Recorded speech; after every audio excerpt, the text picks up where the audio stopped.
Hello, it's Pixie doing another video. So I look quite thin, I look quite fine. Still doing my Omad. I have been having some extra sugar. I've been carefully looking at the scale, see if the scale starts going up. And if it does, then it tells me that sugar makes you put on weight really quickly, basically. And also, see what happens with the metabolism. I did find that I started getting sleepy early on, but that could be due to work hours and not going to bed early enough, and really just having about 6.5 hours sleep. Might need a bit more than that. So I have to put myself first, which is important. You've got to take care of yourself. I did mix up some type of snake juice. I put my ormus in it, so some liquid ormus. So that's got magnesium, compounds, sulfates. So it's from a sort of an Epsom source, basically. But I put it had like hydrogen peroxide. It had one of the components to break it down. I think it's sodium hydroxide, and basically just had lye to breaks it down. So if there's anything still in it, that might be a bit there, or extra hydrogen in there. So it's not really a problem. It's all good. It's good stuff. It's fly free. And I put my 2 types of colloidal gold. So the blue and the red, which means also it's got some vitamin C in it, some ascorbic acid, that's turned blue somehow, or it's either that's blue or the gold's blue. The molecules are all combined together. It's made of some type of blue version. I don't know. Doesn't really taste the salt though, so the salts have combined, so it's probably going to be it's like a gold sodium oxidized, and the acid is an indicator. I remember before, if you put citric acid with copper, it basically creates copper sulfate, I think. That's what might have happened, but I didn't have any Epsons in there or anything. Sulfate, yeah, you get an odd mixture. Yeah, no, it's copper citrate. So gold citrate. There's no copper wire in it. That would be quite strange. Maybe it is very unusual. There's no copper in the actual wire. I mean, 100% gold. I spent a fortune on it. Well, I mean, it could be copper within the gold. Maybe they made some weird alloy. Gold sulfate. Or gold citrate, I'd be kind of interested. Gold citrate. So it's unknown. That go right into the mitochondrials. Because citrates, certain acids can penetrate into the cellular membranes. We all want to be, it's a balance basically. Balance between alkaline here and acid there. So when it comes to chemical changes, chemical changes, there tends to be acid involved. I mean, alkaline does cause changes as well. It's usually the changes between the acid and the alkaline is where the biggest amount of energy is created. So your mitochondrial uses the citric metabolism or something like that. It's got something I looked up before on the benefits of citric acid. But I'm sure your body can generate its own as well, so it's not limited in any particular way. And if it was vital, then our body would be producing it in our liver. It seems to want to produce vitamin A quite a bit, so we're slightly different from some other beings. Like dogs can produce vitamin C. Polar bears can, but then it's not. They don't have the option of a limited diet as well. Or maybe we generate vitamin C in another organ somewhere else. It's a bit of a mystery, really. So I feel well in myself. I had a cold bath earlier, and I got the window shut, and it's warm in my car, but I still feel. Well, actually, my skin feels warm, but I feel cool on the inside. Very strange. So that's a kind of thermal genesis. So it's like kicked in my body to regulate its temperature differently. That's very strange. Yeah, it feels like a kind of cold energy in my body, in my nerves. It's quite strange. Yeah, on the outside I'm hot. I should be sweating. I don't know what the temperature is in here. I'm gonna have to get a thermometer at some point, and I can do some experiments around temperature. I've been doing some work on the doll, and it's quite cute actually. It's a bit like How the Duck, if you ever watched that. It's got a beak at the moment. It's got the crow's mouth, and it's got the crow's skull out inside. It's got a beak that's protruding out around it. And I don't know if to mask the actual skull underneath. See, when it comes to energy and so on, if you create something scary, this is the thing. It's a bit mixed up about voodoo dolls. They're not devices of evil and so on. That's like the movies. You know, I'm not going to try to create Chucky or something.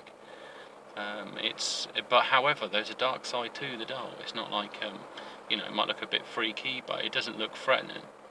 But it does have a sort of strange aura about it, and that's because it's like a minion, the spirit, but it's also combined with me. So, you know, if I make it dark, it might have a kind of reflective effect upon me. If it has a kind of warmth about it, then people project that energy into it as well, and it absorbs it. So it's why you know, dark energy would be. If you make something dark, it may be like a reflective. So if somebody has dark intentions towards you, or sees that and has fear, or they feel uncomfortable by it, it reflects it back at them.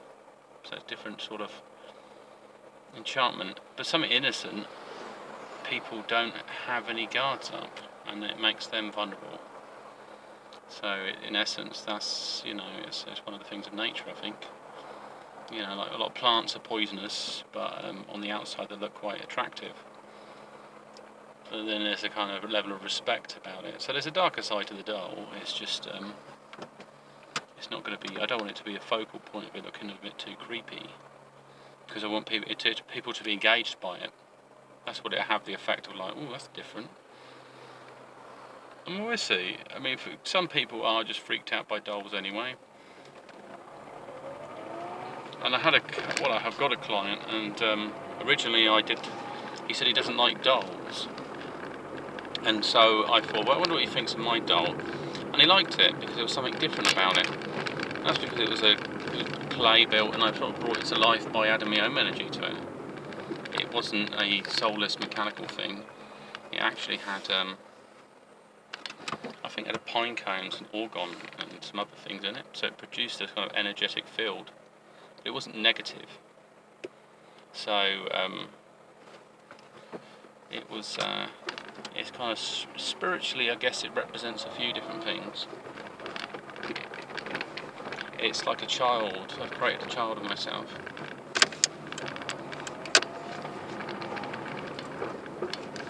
So I've put some of my soul into it, basically. Same with the, I've got my staff. Well, you could call it a scepter, that's fine. What are you doing?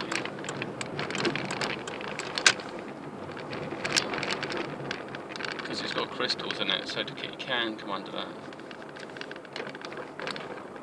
Sometimes referred to as a wizard staff, because I more hold it upright than I use any sort of project any energy at anyone. I use it actually works as a kind of, it draws energy in, and I've got some of these organ devices. They do discharge energy after I get too charged up, but you hold them and you'll get this buzz out of holding them. You'll feel the energy in the organ It's like the pyramid or the staff. You can feed off it. So it's energy's in the room. It's creating a kind of vortex where it's drawing it in, and it basically, that kind of energy is this kind of sticking energy, a sticky magnetic energy. It's localized basically.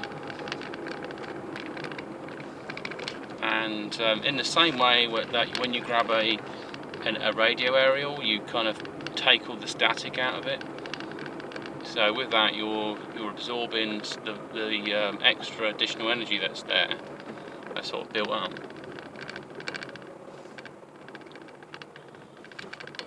It's correcting the imbalance, because the imbalance is you've got a lot of a positive electricity around you in an electric cage, because the wires run around through the walls.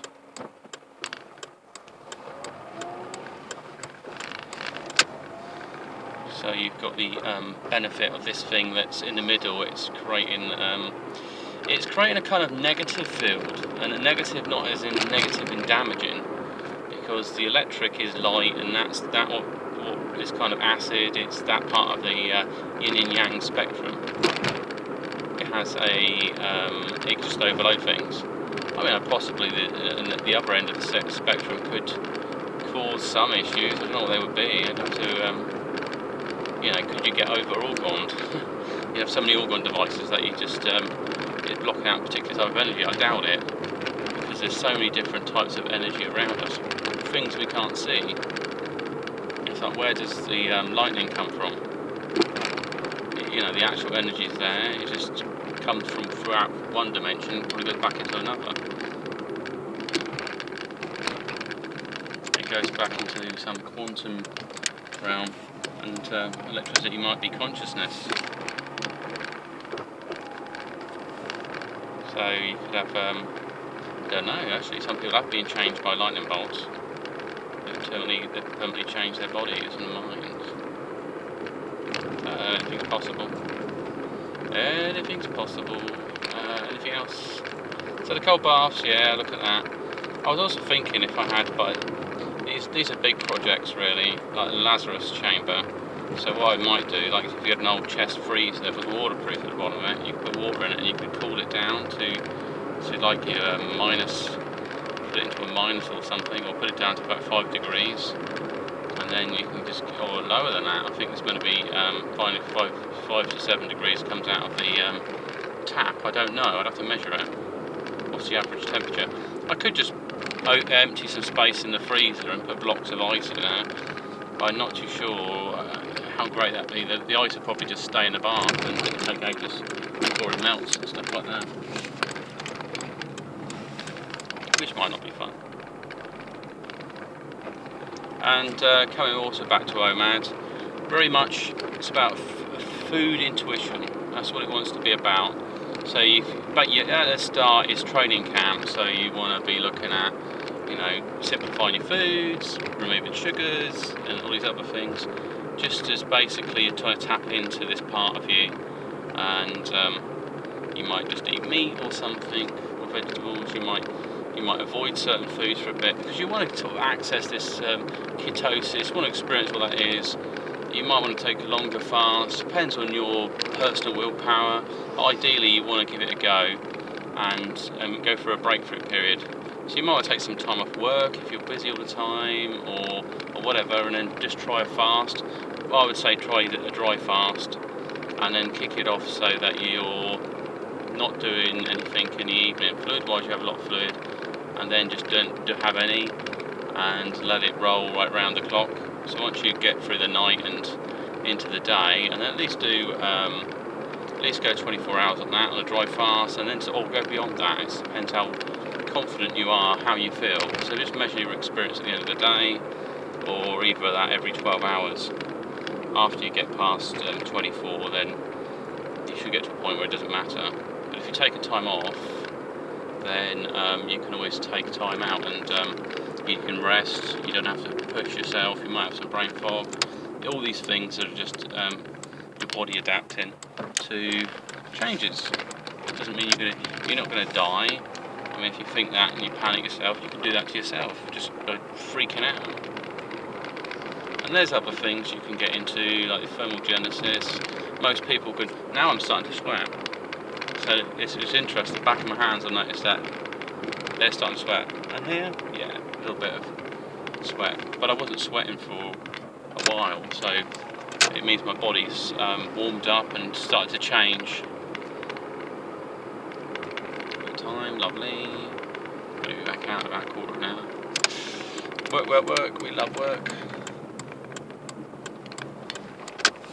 Definitely the cold bath has sort of given me some more energy.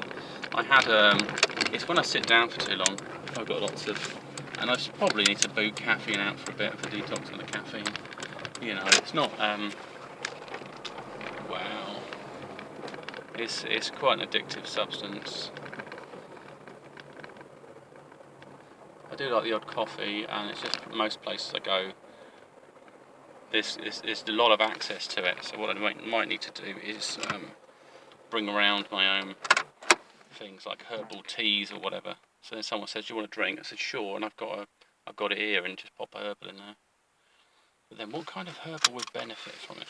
Oh yeah, what did I mention about my snake juice? So I've put the colloidals in, and I put turmeric, or turmeric, or turmeric, and I've also put I've got some aniseed powder. So it's got no sugar in it. There's no sugar, and I put nutmeg. Nutmeg's good for your nervous system.